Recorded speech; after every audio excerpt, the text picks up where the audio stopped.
Technique ক্লাসে তোমাদের সকলকে স্বাগত। আজকে আমাদের আলোচ্য বিষয় ২০২৫ সালের ষষ্ঠ শ্রেণীর প্রথম পর্যায়ক্রমিক মূল্যায়নের পরিবেশ এবং বিজ্ঞানের দ্বিতীয় সেটের প্রশ্ন এবং তার উত্তর। তোমাদের এবার থেকে চালু হচ্ছে হলিস্টিক কার্ড। তোমাদের এই প্রশ্নপত্রটি হলিস্টিক প্যাটার্ন অনুযায়ী সেট করা হয়েছে। তোমাদের এই পরীক্ষায় পূর্ণমান থাকবে 30, সময় হবে তোমরা 1 ঘন্টা। তোমাদের এর আগে ষষ্ঠ শ্রেণীর অল সাবজেক্টের 2 থেকে 3টে সেটের ভিডিও করানো হয়ে গেছে। তোমরা যারা যারা দেখোনি তাদের জন্য লিঙ্ক ডেসক্রিপশন বক্সে আছে, তোমরা সেখানে দেখে নিতে পারো। তোমাদের এই পরীক্ষাটি আগামী 2রা এপ্রিল থেকে 12 এপ্রিলের মধ্যে প্রস্তুত হবে। তো এই প্রশ্নপত্রে ঢোকার আগে একবার দেখে নেব তোমাদের নাম্বার বিভাজন বা মার্কস ডিস্ট্রিবিউশনটা কেমনভাবে রয়েছে। দেখো, তোমাদের যে 3টে চ্যাপ্টার রয়েছে, পরিবেশ ও জীবজগতের পারস্পরিক নির্ভরতা, আমাদের চারপাশের ঘটনাসমূহ, আর মৌলিক, যৌগিক ও মিশ্র পদার্থ। ঠিক আছে, এই 3টে চ্যাপ্টার রয়েছে। প্রতিটি চ্যাপ্টার থেকে তোমাদের 10 নম্বর করে আসবে।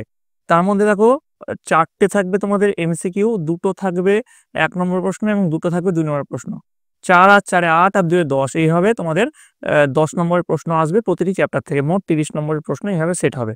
তো দেখো, প্রথমে কি রয়েছে, প্রথমে সঠিক উত্তরটি নির্বাচন করে লেখো 1 গুণ 12 সমান 12। প্রথম প্রশ্নে চলে যাবো। দেখো, এরিথ্রোমাইসিন ওষুধটি পাওয়া যায় উদ্ভিদ থেকে নাকি প্রাণী থেকে নাকি ছত্রাক থেকে নাকি ব্যাকটেরিয়া থেকে? উত্তর হচ্ছে ব্যাকটেরিয়া থেকে। নেক্সট, কোনটি ভৌত পরিবর্তন? দুধ থেকে দই তৈরি, কাঠ পুড়ে যাওয়া, লোহায় মরচে ধরা, নাকি বরফ গলে যাওয়া? তো বরফ গলে যাওয়া এটা হচ্ছে ভৌত পরিবর্তন, কারণ আমরা এখানে জানি বাকিগুলো প্রত্যেক কটাই কিন্তু রাসায়নিক পরিবর্তনের মধ্যে পড়ছে। নেক্সট দেখো, কোন ক্ষেত্রে রাসায়নিক পরিবর্তন ঘটছে? ন্যাপথলিন কঠিন অবস্থা থেকে বাষ্প হয়ে যাচ্ছে, মাখন গলে যাচ্ছে, বাল্ব জ্বলে উঠছে, খাবার হজম হচ্ছে? উত্তর হচ্ছে খাবার হজম হচ্ছে। পরের প্রশ্ন, কোন জিনিসটি প্রাণীদের থেকে পাওয়া যায়? সুতো নাকি সুতলি দড়ি নাকি উল নাকি চটের বস্তা? উত্তর হচ্ছে উল। ভেড়া থেকে আমরা উল পাই। নেক্সট, কোনটি অধাতু কিন্তু তাপের সুপরিবাহী? তামা নাকি পারদ নাকি অক্সিজেন গ্যাস নাকি গ্রাফাইট? উত্তর হচ্ছে গ্রাফাইট। পরের প্রশ্ন, কোনটি মৌল নয়? তামা, কার্বন, সোনা নাকি অ্যামোনিয়া? উত্তর হচ্ছে অ্যামোনিয়া।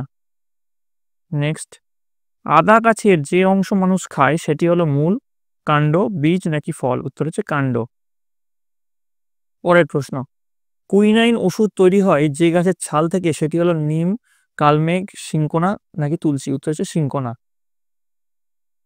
নেক্সট দেখো, ইউরিয়া একটি রাসায়নিক সার, কীটনাশক, ধাতু নাকি তেজস্ক্রিয় মৌল? উত্তর হচ্ছে রাসায়নিক সার।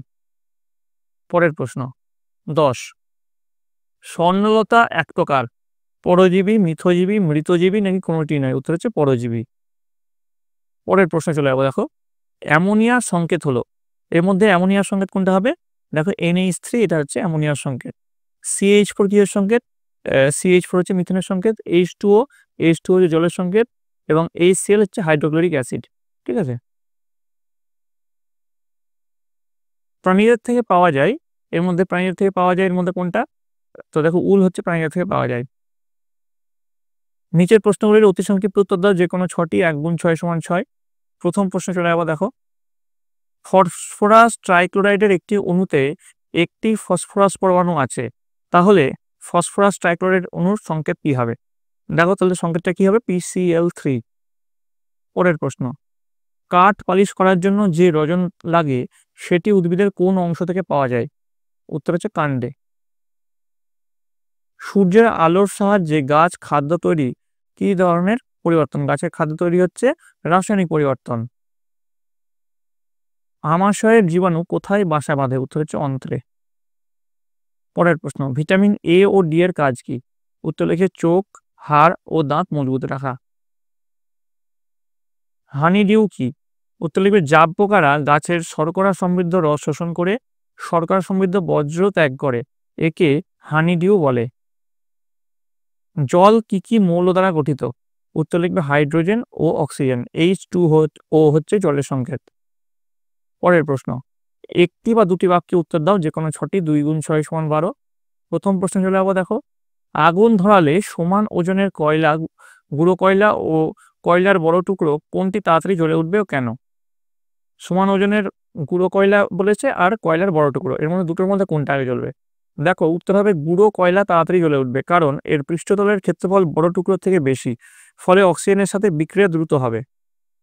পরের প্রশ্ন, দই তৈরিতে কোন অণুজীব সাহায্য করে? এরা কিভাবে দই তৈরিতে সাহায্য করে? উত্তর হচ্ছে ল্যাক্টোব্যাসিলাস নামক ব্যাকটেরিয়া দই তৈরিতে সাহায্য করে। এরা দুধের শর্করাকে ল্যাকটিক অ্যাসিডে রূপান্তরিত করে, যা দুধকে জমাট বাঁধতে সাহায্য করে। পরের প্রশ্ন, চিনিকে জলে গুলে দেওয়ার পর আর দেখতে পাওয়া যায় না কেন?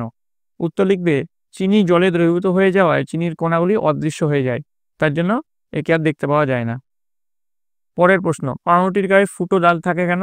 উত্তর লিখবে, পাউরুটি তৈরির সময় ইস্ট ব্যবহার করা হয়। ইস্ট গাজন প্রক্রিয়ায় কার্বন ডাইঅক্সাইড গ্যাস তৈরি করে, যা পাউরুটির মধ্যে ছোট ছোট ফুটো তৈরি করে। পরের প্রশ্ন চলে যাবো, ধাতু ও অধাতুর পার্থক্য লেখো। উত্তর লিখবে, ধাতু সাধারণত কঠিন এবং উজ্জ্বল হয়, তাপ ও বিদ্যুতের পরিবাহী হয়। অধাতু কঠিন, তরল বা গ্যাসীয় হতে পারে, তবে সাধারণত অনুজ্জ্বল এবং তাপ ও বিদ্যুতের অপরিবাহী হয়। পরের প্রশ্ন, রেল লাইনের জোরের মুখে ফাঁক রাখা হয় কেন? উত্তর লিখবে, তাপমাত্রা পরিবর্তনে রেল লাইনের প্রসারণ ও সংকোচন ঘটে। ফাঁক না রাখলে রেল লাইন বেঁকে যেত, তার জন্য রেল লাইনের জোরের মুখে ফাঁক রাখা হয়। নেক্সট দেখো, রাসায়নিক পরিবর্তন কাকে বলে, উদাহরণ দাও। উত্তর লিখবে, যে পরিবর্তনে পদার্থ তার নিজস্ব ধর্ম হারিয়ে নতুন ধর্ম বিশিষ্ট পদার্থে পরিণত হয়, তাকে রাসায়নিক পরিবর্তন বলে, যেমন লোহায় মরচে ধরা। তো এই গেল তোমাদের ষষ্ঠ শ্রেণীর প্রথম পর্যায়ক্রমিক মূল্যায়নের পরিবেশ ও বিজ্ঞানের হলিস্টিক প্যাটার্নোলজি প্রশ্ন এবং তার উত্তর। তোমাদের যদি এই ভিডিওটা ভালো লেগে থাকে অবশ্যই লাইক করবে, বন্ধুদের কাছে অনেক অনেক শেয়ার করবে। আর এর পরবর্তীতে তোমরা কোন সাবজেক্টের প্রশ্ন চাও সেটা কিন্তু কমেন্টে লিখে অবশ্যই জানাবে। আর পরীক্ষা আসতে যেহেতু তোমাদের বেশি সময় নেই, তোমরা ভালো করে মন দিয়ে পড়াশোনা করো। আর এইটাই যে হুবহু তোমাদের পরীক্ষা আসবে তার কোনো মানে নেই, এরকম টাইপের প্রশ্ন আসবে। তোমাদের এই নিয়ে 2টো সেট দেওয়া হলো, আরও 5 থেকে 6টা সেট আমি দেবো, সেগুলো ভালো করে দেখো এবং তোমরা তোমাদের বইটা খুঁটিয়ে পড়ো, তাহলে দেখবে তোমাদের পরীক্ষায় 100% সাফল্য নিশ্চিত। আমি ভাবছি তোমাদের মোটামুটি 7 থেকে 8টা সেট টোটাল দেওয়ার পরে একটা চ্যাপ্টার ওয়াইজ সাজেশন সেট বানাবো, সেটাও ভালো করে তোমরা দেখে নেবে। তাহলে সেখান থেকে কিন্তু ভালো করে তোমরা অনেক কমন পেতে চলে এসো। তোমরা তাহলে মন দিয়ে ভালো করে পড়াশোনা করো। তোমরা সবাই ভালো থাকো, তোমরা সবাই সুস্থ থাকো।